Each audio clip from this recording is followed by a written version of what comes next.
مکے میں ان سے زیادہ لاڈلا کوئی نہ تھا، ساری آسائشیں ان کو میسر تھی۔ انہوں نے یہ ساری نعمتیں اللہ اور اس کے رسول کے لیے قربان کر دیں۔ احد کا میدان مدینہ طیبہ سے زیادہ دور نہیں۔ 3 ہجری کو ہونے والے اس مارکے میں مسلمانوں کی تعداد تقریباً 700 تھی، جبکہ مشرکین کی تعداد 3000۔ مارکے سے پہلے جب جھنڈوں کی تقسیم کا مرحلہ آیا تو اللہ کے رسول صلی اللہ علیہ وسلم نے مہاجرین کا علم سیدنا مصعب بن عمیر رضی اللہ تعالیٰ عنہ کو مرحمت فرمایا، جن کا تعلق قریش کے عبدری خاندان سے تھا۔ مارکے کے اختتام پر شہداء کی لاشوں کا مثلا کیا گیا، پیٹ پھاڑ کر شہداء کے کلیجے نکالے گئے۔ ان شہداء میں سیدنا مصعب بن عمیر بھی شامل تھے۔ دوستو، آئیے ذرا تفصیل سے اسلام کے اس عظیم بیٹے کی مبارک زندگی پر نظر ڈالتے ہیں۔ السلام علیکم دوستو، میرا نام ہے علی اور آپ دیکھ رہے ہیں دی ہسٹری آف اسلام۔ سیدنا مصعب بن عمیر رضی اللہ تعالیٰ عنہ کا تعلق قریش سے تھا۔ آپ رسول اللہ صلی اللہ علیہ وسلم کے قریبی رشتہ داروں میں سے تھے۔ حضرت مصعب بن عمیر نے جب اسلام قبول کیا تو ان کے والد وفات پا چکے تھے۔ وہ اپنی والدہ خناس بنت مالک کے پاس مقیم تھے، جو کہ نہایت امیر کبیر عورت تھی۔ سیدنا مصعب بن عمیر نہایت خوبصورت تھے، امیر والدین کے بیٹے تھے، نئی نئی پوشاکیں زیب تن کرنا ان کا شوق تھا۔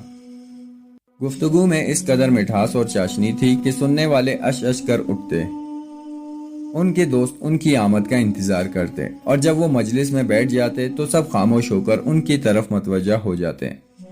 گفتگو میں کوئی ان سے آگے نہیں نکل سکتا تھا۔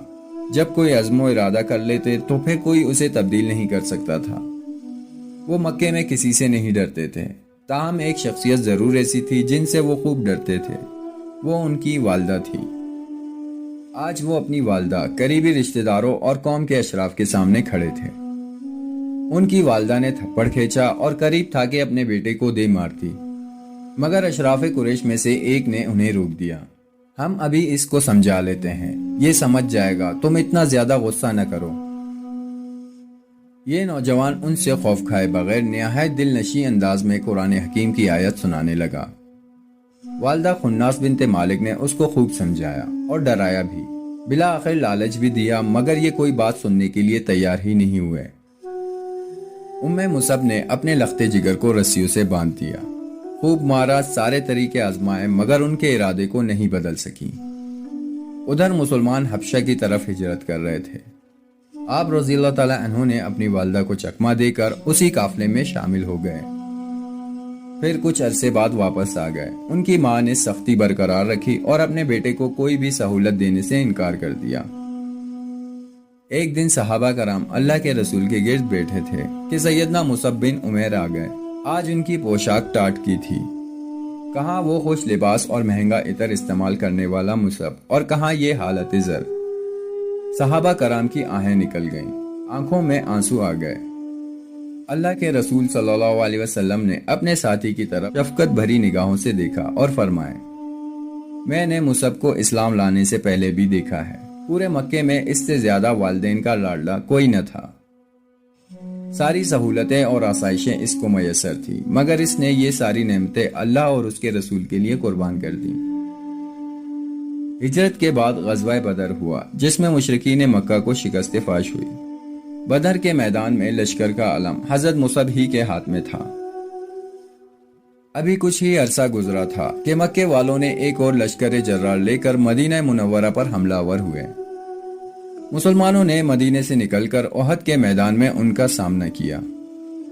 اللہ کے رسول صلی اللہ علیہ وسلم نے اس موقع پر مہاجرین اور انصار کو جھنڈے عطا فرمائے۔ ان خوش قسمت لوگوں میں حضرت مصعب بن عمیر بھی شامل تھے۔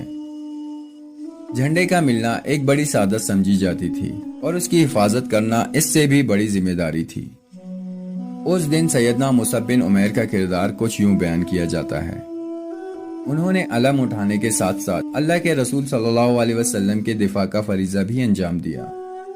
جنگ کے دوران جب ابی بن خلف نے آپ صلی اللہ علیہ وسلم پر حملہ آور ہونے کی کوشش کی تو سیدنا مصعب بن عمیر نے ابی کے چہرے پر زوردار ضرب لگائی۔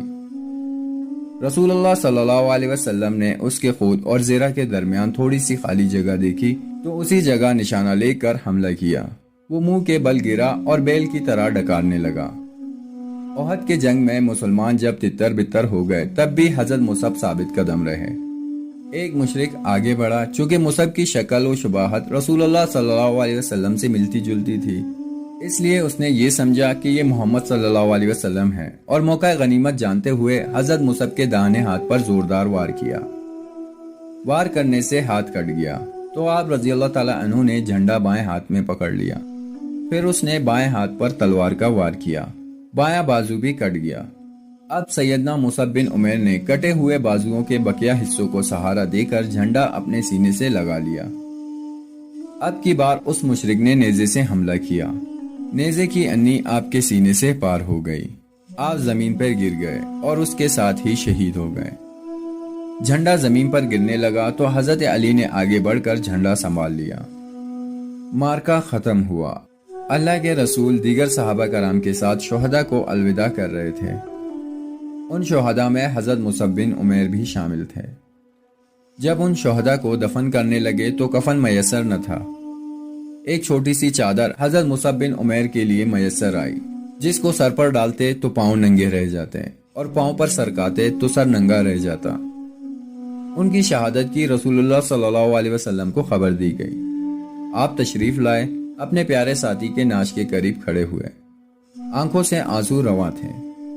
آپ فرما رہے تھے، مومنوں میں کچھ ایسے لوگ ہیں جنہوں نے اپنے رب کے ساتھ کیے ہوئے وعدے کو سچا کر کے دکھایا۔ مصعب، میں نے تمہیں مکے میں دیکھا تھا، تم سے زیادہ نفیس لباس اور تم سے زیادہ خوبصورت بال کسی کے نہیں تھے۔ اب ایک یہ وقت ہے کہ میں تمہیں دیکھ رہا ہوں، تم بکھرے ہوئے بالوں کے ساتھ ایک معمولی سی چادر میں لپٹے ہوئے ہو۔ پھر آپ صلی اللہ علیہ وسلم نے اپنے صحابہ کو حکم دیا، مصعب کے سر کو چادر سے ڈھانپ دو اور قدموں کو اس خر گھاس سے ڈھانپ کر ان کی تدفین کر دو۔